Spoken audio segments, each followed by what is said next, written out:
আমি বাসি ভাত দিয়ে একটা মজাদার পিঠের রেসিপি করব। দেখুন, এখানে আমি দুপুরে বেঁচে যাওয়া ভাত দিয়ে আজকে এই পিঠেটা করব। অনেকে তো আমরা ভাত ফেলে দিই, তো ফেলে না দিয়ে এরকম মজাদার পিঠে বানিয়ে দেখবেন বাড়িতে, অবশ্যই ভালো লাগবে। এখন আমি ভাতগুলোকে শিলনোড়ায় বেটে নেব। আপনারা চাইলে মিক্সিতেও করে নিতে পারেন, কিন্তু কোনো রকম কিন্তু জল দেওয়া যাবে না ভাতে, তাহলে কিন্তু এটা ভালো হবে না।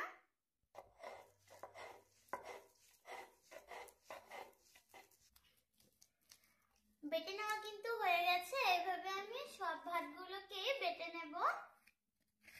ভাতটা কিন্তু আমি ভালো করে বেটে নিয়েছি, দেখুন এরকম হয়েছে। এখন আমি এর মধ্যে সামান্য একটু নুন অ্যাড করছি। এখন এর মধ্যে আমি ময়দা দিয়ে দেব, আর যতটুকু ময়দা লাগবে ততটুকুই আমি নিয়ে মেখে নেব। রুটির থেকে একটুখানি শক্ত হবে ডোটা, আমি তৈরি করে নেব, কিন্তু ময়দা অ্যাড করতে হবে। সামান্য একটু ময়দা অ্যাড করব। আর এরকম ডো তৈরি করে নিয়েছি। এখন এটাকে আমি রেস্টে রেখে দেব, ততক্ষণে আমি পুরটা তৈরি করে নেব।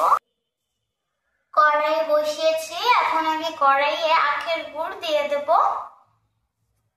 আমি এখানে খেজুর গুড় নিয়েছি, আখের গুড় নিয়েছি। আপনারা চাইলে এটা খেজুর গুড় দিয়েও করতে পারেন অথবা চিনি দিয়েও করতে পারেন। এখন আমি কুড়িয়ে রাখা নারকেল, আগে থেকে আমি কুড়িয়ে নিয়েছি, সেটা দিয়ে দেব এখানে।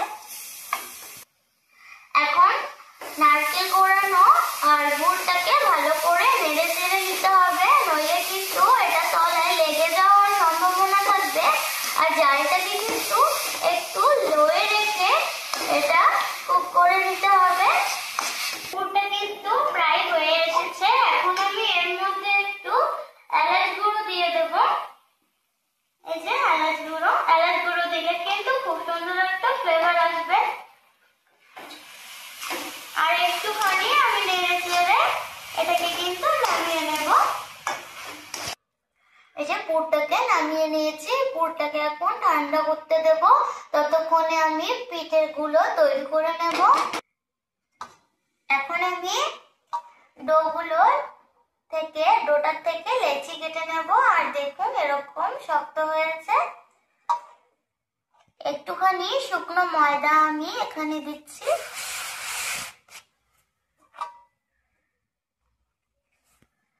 এখান থেকে আমি 3টে লেচি কেটে নিলাম। উপর থেকে আর একটু শুকনো ময়দা দিয়ে আমি বেলে নেব।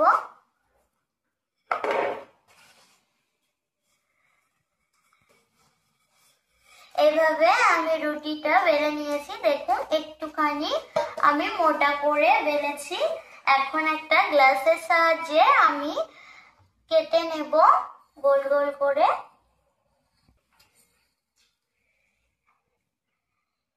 এটাকে কিন্তু নষ্ট করব না, এটাকে আবারও আমি বেলে নেব।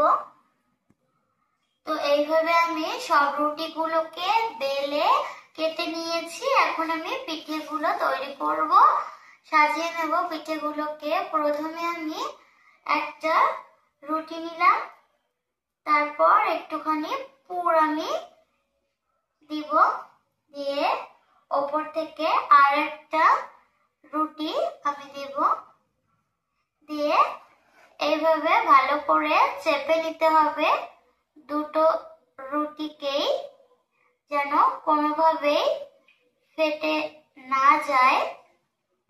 দেখুন দুটোকেই কিন্তু আমি ভালো করে সেট করে নিয়েছি, কোনো পাশেও কিন্তু একটুকু ফেটে যায়নি। এখন আমি কাঁটা চামচটাতে আমি একটু ময়দা মেখে নিলাম, যাতে লেগে না যায়। এখন আমি এইভাবে একটু রুটির গায়ে চেপে চেপে ডিজাইন করে নিচ্ছি।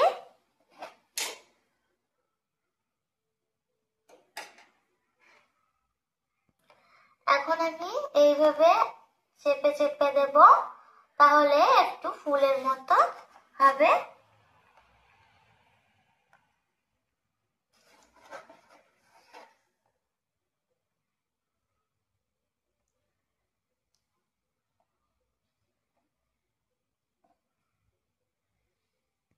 এখন আমি চেরি ফল মাঝখানে একটু বসিয়ে দেব ভালো করে। দেখুন আমার একটা পিঠে কিন্তু তৈরি হয়ে গেল। এখন আমি আরো একটা ডিজাইন তৈরি করব। এটা কিন্তু আমি আলাদা ডিজাইন তৈরি করব। সেম প্রসেসে আমি এই পিঠেটাও চেপে চেপে নিচ্ছি।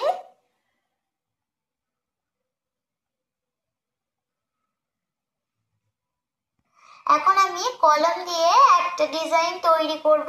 কলমের এই পিছনের অংশটা আমি খুলে নিলাম।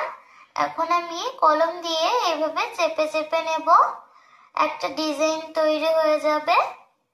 কলমটাকে কিন্তু আমি আগে ভালো করে ধুয়ে নিয়েছি, পরিষ্কার করে মুছে।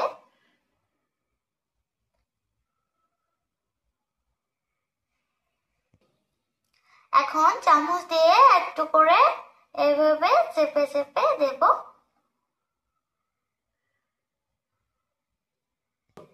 শীতকালে সবাই পিঠে খেতে পছন্দ করি, যার জন্য এই পিঠেটা একটু অন্যরকম দেখতে, যাতে একটু লোভনীয় লাগে, যার জন্য আমি এইভাবে পিঠেটা তৈরি করছি।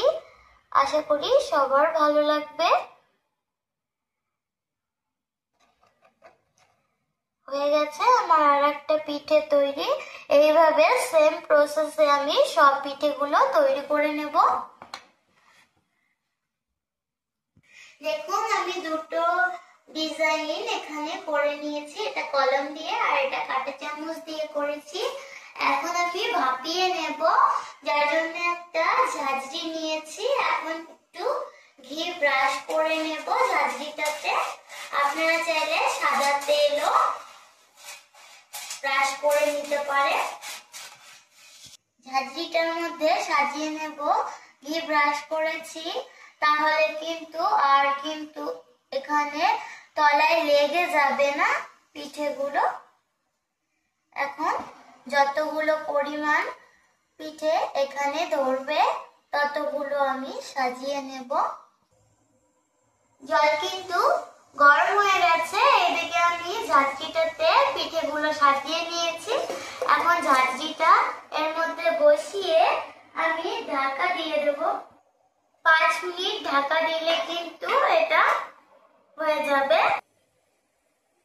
5-6 মিনিট কিন্তু হয়ে গেছে। দেখুন পিঠেটা হয়ে গেছে, একদম পারফেক্ট হয়েছে পিঠেটা। এখন আমি ঠান্ডা করে পিঠেটাকে নামিয়ে নেব। এই যে বন্ধুরা, ভাতের পিঠে একদম তৈরি। এই সিম্পল রেসিপি আপনারা অবশ্যই বাড়িতে ট্রাই করবেন।